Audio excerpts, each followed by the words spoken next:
अखिलेश यादव के करीबी कहे जाने वाले मनोज पांडे, जो अब बागी विधायक कहलाए जा रहे हैं, वही मनोज पांडे जिनके लिए कहा जा रहा था कि इन्हीं की वजह से कहीं न कहीं स्वामी प्रसाद मौर्य ने अखिलेश यादव का साथ छोड़ दिया। अब मनोज पांडे खुद अलग रास्ते पर निकल पड़े हैं। भगवान राम को लेकर के, हिंदू देवी देवताओं को लेकर के, अन्य धार्मिक स्थलों को लेकर के जिस तरीके से गंदी टीका टिप्पणी की जा रही थी, ये किसी दल में होना भी नहीं चाहिए और कम से कम मनोज पांडे को ये बर्दाश्त नहीं था।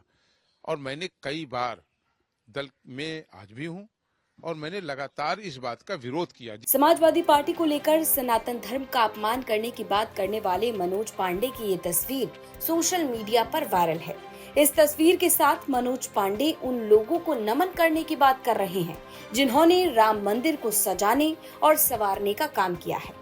अब एक तरफ बीजेपी राम मंदिर के नाम पर लोकसभा चुनाव में आगे बढ़ रही है, तो सवाल ये कि क्या मनोज पांडे का ये नमन पीएम मोदी और सीएम योगी के लिए है?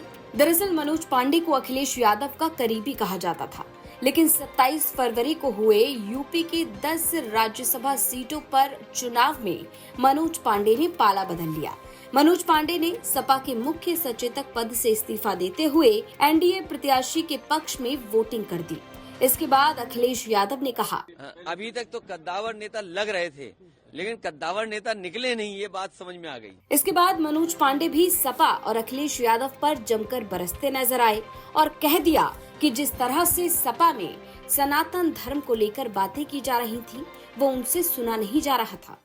भगवान राम को लेकर के, हिंदू देवी देवताओं को लेकर के, अन्य धार्मिक स्थलों को लेकर के जिस तरीके से गंदी टीका टिप्पणी की जा रही थी, ये किसी दल में होना भी नहीं चाहिए और कम से कम मनोज पांडे को ये बर्दाश्त नहीं था।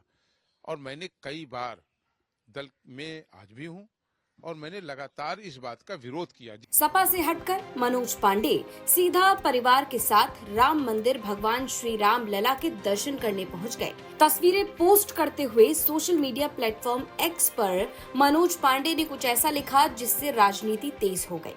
मनोज पांडे ने लिखा, बंदो बाल रूप सोई रामू, सब सिद्धि सुलभ जपत जिसु नामु, मंगल भवन अमंगल हारी, द्रवौ सो दशरथ अजर बिहारी। आज हम सबके आराध्य प्रभु श्री राम का परिवार सहित दर्शन करके अपने को बहुत भाग्यशाली मान रहा हूँ।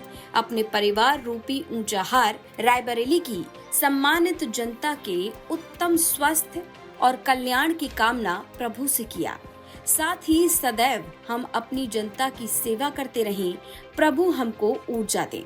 तमाम त्याग, तपस्या और बलिदान के बाद भव्य और दिव्य राम नगरी अपने पूर्ण वैभव में है।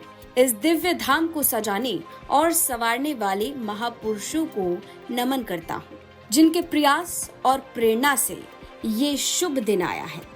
अयोध्या नगरी अपना खोया वैभव पुनः प्राप्त कर जगमगा रही है।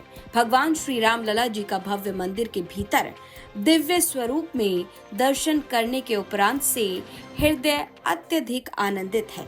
जय श्री राम। मनोज पांडे रायबरेली की ऊंचाहार सीट से विधायक हैं।